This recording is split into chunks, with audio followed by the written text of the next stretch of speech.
అన్నా నమస్తే, అమ్మా నమస్తే, అన్నా నమస్తే, అమ్మా నమస్తే. అమ్మా అన్నా రాజశేఖర రెడ్డి బిడ్డను కాంగ్రెస్ పార్టీ తరఫున ఎంపీ అభ్యర్థిగా పోటీ చేస్తుంది రాజశేఖర రెడ్డి బిడ్డ.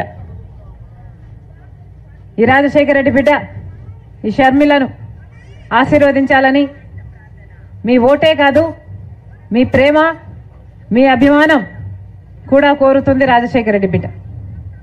ఎలాగైతే రాజశేఖర రెడ్డి గారికి వివేకానంద రెడ్డి గారికి మీకు సేవ చేసే అవకాశం ఇచ్చారో ఈ రాజశేఖర రెడ్డి బిడ్డకు కూడా మీకు సేవ చేసే అవకాశం ఇమ్మని మిమ్మల్ని అడగడానికి వచ్చింది రాజశేఖర రెడ్డి బిడ్డ.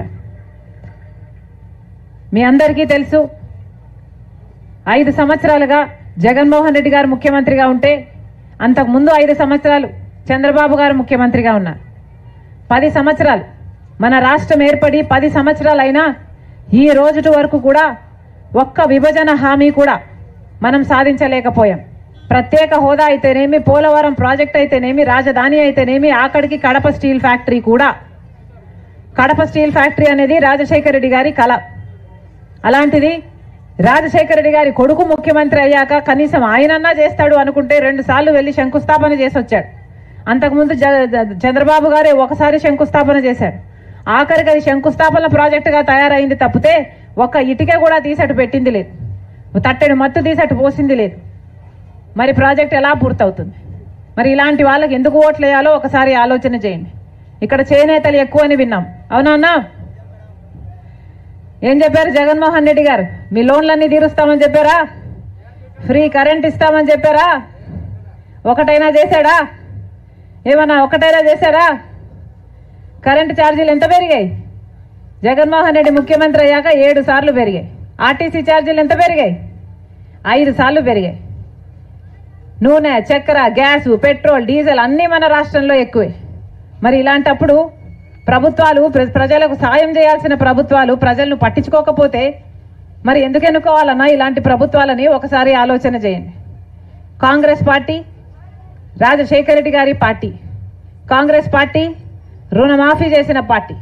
కాంగ్రెస్ పార్టీ 10 సంవత్సరాల ప్రత్యేక హోదా ఇస్తాము అని గ్యారంటీ ఇస్తున్న పార్టీ. రాహుల్ గాంధీ గారు స్వయంగా చెప్పిన మాట, 10 సంవత్సరాల ప్రత్యేక హోదా కావాలన్నా, కడప స్టీల్ ఫ్యాక్టరీ కావాలన్నా, మన బిడ్డలకు ఉద్యోగాలు కావాలన్నా, రాజధాని కావాలన్నా, ఇది ఏది కావాలన్నా ఒక కాంగ్రెస్ పార్టీతోనే సాధ్యము అని ఈరోజు తేలిపోయింది. ఎందుకంటే బీజేపీ పార్టీ 10 సంవత్సరాలుగా అధికారంలో ఉంది కేంద్రంలో. దాంతో పొత్తు పెట్టుకున్న చంద్రబాబు గారు 5 సంవత్సరాలు ముఖ్యమంత్రిగా ఉన్నారు. తొత్తైన జగన్మోహన్ రెడ్డి గారు ఇప్పుడు 5 సంవత్సరాలు ముఖ్యమంత్రిగా ఉన్నారు. ఈ 3 పార్టీలో ఏ ఒక్క పార్టీ కూడా మన రాష్ట్ర ప్రజలకు ఇవ్వాల్సిన విభజన హక్కులలో ఒక్కటి కూడా ఇయ్యలేదు. కాబట్టి అందుకే ఈరోజు రాజశేఖర రెడ్డి బిడ్డ కాంగ్రెస్ పార్టీలో చేరింది. ప్రత్యేక హోదా రావాలి అంటే కాంగ్రెస్ పార్టీతోనే సాధ్యం. మళ్ళీ రుణమాఫీ జరగాలి అంటే కాంగ్రెస్ పార్టీతోనే సాధ్యం. ఇవన్నీ జరగాలి అంటే కాంగ్రెస్ పార్టీని ఆశీర్వదించాల్సిన అవసరం ఉంది.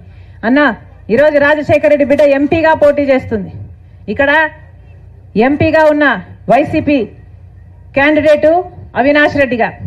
ఇదే అవినాష్ రెడ్డి గారు మా సొంత చిన్నాన్న వివేకానంద రెడ్డి గారి హత్య కేసులో అక్యూజ్డ్గా, దోషిగా చేర్చబడినవాడు. 5 సంవత్సరాలు వీళ్లకున్న అధికారాన్ని వాడుకొని సిబిఐ నుంచి సైతం తప్పించుకొని తిరిగారు.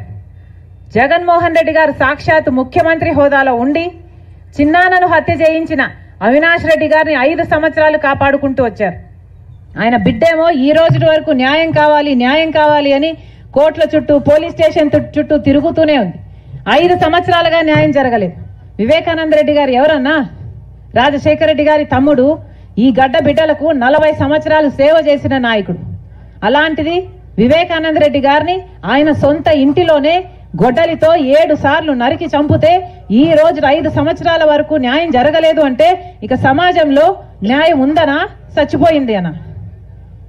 మళ్ళీ అదే అవినాష్ రెడ్డి గారిని జగన్మోహన్ రెడ్డి గారు పోటీకి దింపారు. అంటే మళ్ళీ హత్య చేయించిన వాళ్ళే అధికారంలోకి రావాలి, అధికారాన్ని వాడుకొని తప్పించుకొని తిరగాలి, మళ్ళీ ఇలాంటి వాళ్ళే చట్టసభలకు వెళ్ళాలి. ఇదే కదా జగన్మోహన్ రెడ్డి గారు చెప్తున్నది. ఇది అన్యాయం కాబట్టి జగన్మోహన్ రెడ్డి గారు చెల్లెలైనా కూడా ఈరోజు నేను ఎదురు నిలబడ్డాను.